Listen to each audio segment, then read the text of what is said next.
Bonjour, dans l'épisode précédent, je t'ai raconté comment Ulysse, à bout de force après avoir échappé à Charybde, s'est échoué sur une île mystérieuse et magnifique, l'île d'Ogygie. Là, une femme étrange l'a accueilli, soigné et veillé sur lui dans le silence d'une grotte baignée de lumière. Cette femme, c'est Calypso, la nymphe de l'île.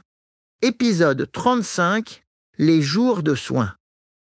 Maintenant, Ulysse est allongé sur un lit de mousse, sous une voûte naturelle de pierre claire. Tout autour de lui, la grotte est calme. Une vasque de pierre recueille l'eau d'une source qui coule sans fin. Des vignes grimpent sur les murs, et une lumière douce entre par les fissures de la roche. Chaque jour, Calypso s'approche de lui. Elle lui dépose à côté du lit un bol de fruits frais, une poignée de feuilles médicinales et un linge trempé dans une eau parfumée.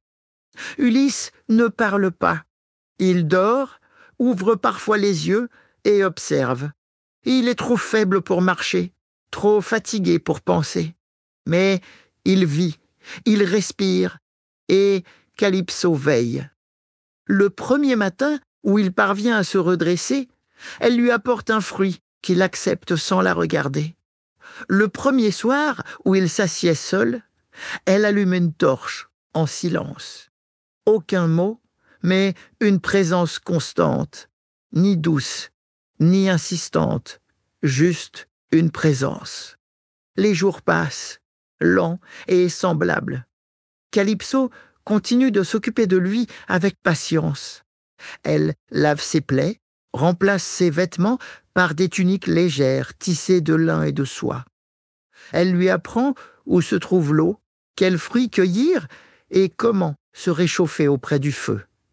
Mais elle ne le force pas à parler, elle respecte son silence. Ulysse reprend lentement des forces.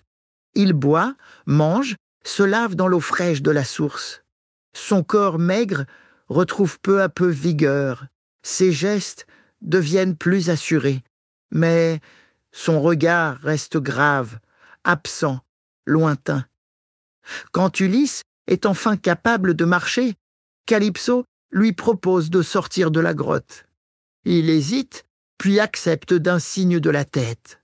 Elle l'emmène sur les sentiers d'Ogygie. L'île est magnifique. Les arbres sont hauts et les fleurs éclatantes. Des oiseaux multicolores chantent sans peur, et de petits ruisseaux serpentent entre les rochers couverts de mousse. Calypso ne parle pas, presque pas. Elle lui montre simplement les endroits où cueillir des figues, où s'asseoir à l'ombre et où écouter le vent qui traverse les pins. Chaque soir, elle rentre avant lui.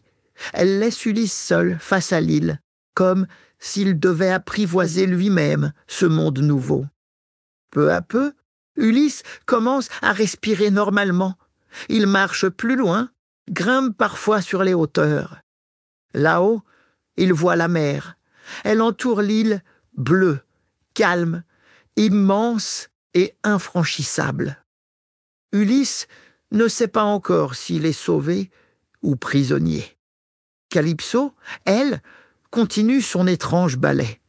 Elle lui parle de temps à autre, de l'île, de ses plantes, de la mer et du ciel.